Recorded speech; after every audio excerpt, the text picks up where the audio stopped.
Welcome back. In today's episode, we're talking about websites and whether you need a website for your business. Can you make sales otherwise?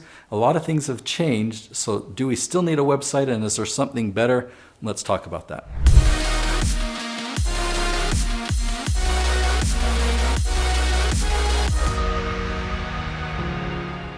All right, I'm here with Nate again to answer a question. Do you need a website for a business? It's the year 2021. And the internet has changed so much. I feel like in 1995, no. In 2000, yes. In 2010, but what's the answer now, Nate? 2021. Do you need a website for your business? So I will say, yeah, you need a website, but it's so much, the reason is so different than what it was just 5 or 10 years ago. Websites in the past were a way to get traffic.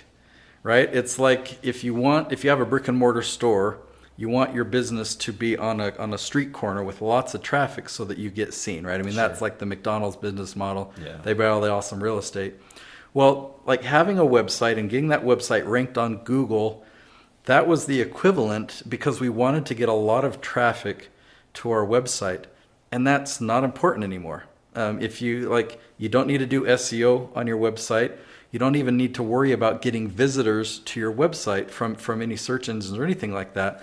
And that sounds crazy to say, but in my experience and what I've done with all of my clients is we worry about getting traffic on content, right? So instead of worrying about getting a certain page to rank on the top and picking this competitive phrase that we want to be number one for, and everyone, if we're number one, that means somebody just got bumped to number two, so they're going to compete and try and pass you up. It's just a vicious game that never ends, and it's stressful and exhausting. It's inexpensive and it doesn't last. Nowadays, you can create one piece of content, and I love talking about videos. You can do this in other ways, but the best way that I found, you make a specific video that is helpful to your target audience. You put that video on YouTube, and it ranks on the top on day one. Wow. So I eliminate the competition, that the strategy that I use picks topics that no one else is going for, but is what my target audience is searching for. And so I don't have to really compete. And now I start to get a ton of traffic on YouTube. So then what's my website for? Well, when people want to take an action, when they want to know more about me and what I offer and my services, that's when they go to a landing page. And so websites today, instead of building out this elaborate WordPress website or anything like that, or custom programming or Dreamweaver, or whatever people are using these days, ClickFunnels, that's the type of website you want to focus on today, because it's about the funnel, the sales, the transaction. It's about getting people to take an action. So the website is not about building relationships or for collecting traffic anymore. Yeah, because the relationship is built with the video already, right? I mean, if somebody sees you on YouTube or Instagram or wherever they are, they know you to an extent, right? So, Nate, you've made a pretty bold claim that SEO and websites, they're not really important anymore. Is that the case for every business out there across the board? It's the case for a lot of businesses, but there are a lot of exceptions. Local businesses that want to rank on the local map and kind of attract people that way. That is a good way of getting traffic. And there's probably many more exceptions. I typically don't even think about the exceptions because I focus on influencers and experts that are really leveraging their expertise. That's what they sell. So for businesses like professional speakers or business coaches or life coaches or health coaches, if you're an author and you're selling books, or of course, we've talked about courses. If you sell a course or any type of program or boot camp or retreat, you don't need a website that ranks on Google at all. So, but you want to have an email list. You mentioned ClickFunnels, landing pages. So these are things like, do you need a good website to have a good email list where you can continue to market to people? So maybe the distinction is just in our mind, because the websites might look the same. You might have an About Us page or an About Me page. You might have a products and a services page or whatever, a testimonials page. You can have whatever pages you want, but really, if you take the weight off of this website is so important because so many millions of people are going to come here, if people go to Google or YouTube and they type in your name or they type in your company, you want your website to come up. That's pretty easy because most people aren't trying to rank for your name, right? So your website will come up and you want it to look professional and you want them to be able to find what they're looking for. So if they're looking for your products or what you offer, you want that to be clear. If they're looking to see if you're on social media, you want your social media links to be easily found. But generally, you don't want people to come to your website through your home page.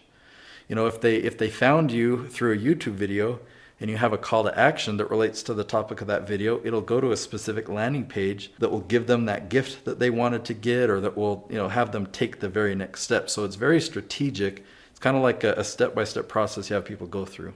And then if they go to that specific page, then that they actually came from YouTube as well, right? That they didn't just Google the name of your business and stumble upon your website, right? Yep. And you can also ask them, like, how did he find me?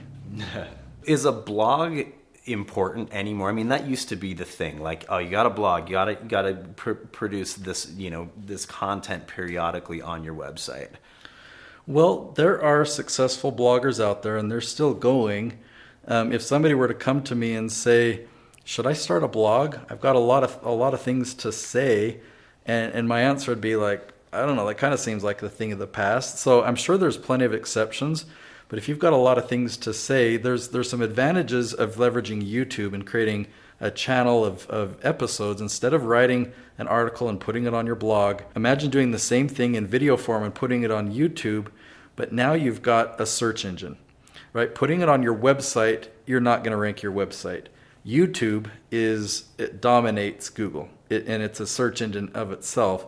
And if you put a video on YouTube, you will get search traffic. You don't even have to try, as long as you title it right. And you can get YouTube to promote you. So as you have different people come to your channel and watch some of your videos, the YouTube algorithm will learn what type of audience is best for your channel, what type of audience likes your content. And so it will start to promote your videos. It will suggest your videos to new audiences. So you have the YouTube algorithm working for you. If you have a blog, there's nothing that will do that for you. So Nate, you mentioned ClickFunnels. What sets a ClickFunnels website apart from like a traditional WordPress site?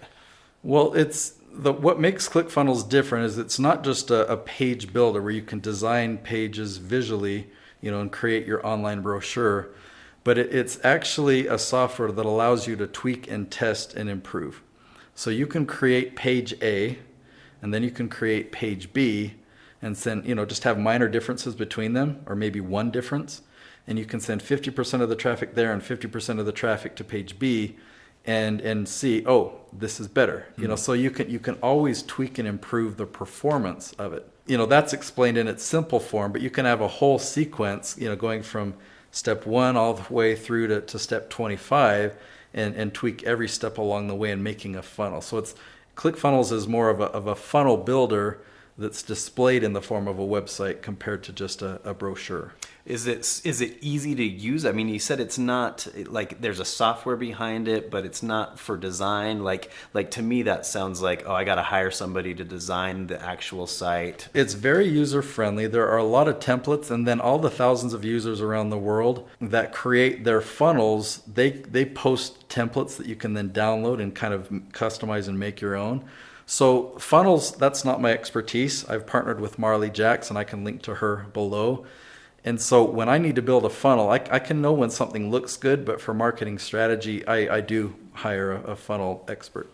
So you said that people post their funnels, like they will show you the example that they use? A lot of times they'll create a template file, and then ClickFunnels itself has created a whole database of template funnels. So depending on, are you selling a book, or are you doing this type of offer or this type of campaign? Okay, you should use this type of funnel. And so it's kind of just fill in the blank, put a video here, write some text here. It's pretty cool. Wow. All right, if you stuck with us this far in the episode, you know my opinion about websites, but you're probably curious about this YouTube strategy that I've been talking about. So I want to link to another video. I'll just put right over here. It's how to get 1,000 subscribers on YouTube in a day. Don't worry so much about the numbers. The reason I want you to watch that episode is because I really lay out my entire strategy on how you can create a video, put it on YouTube today, and start getting results today.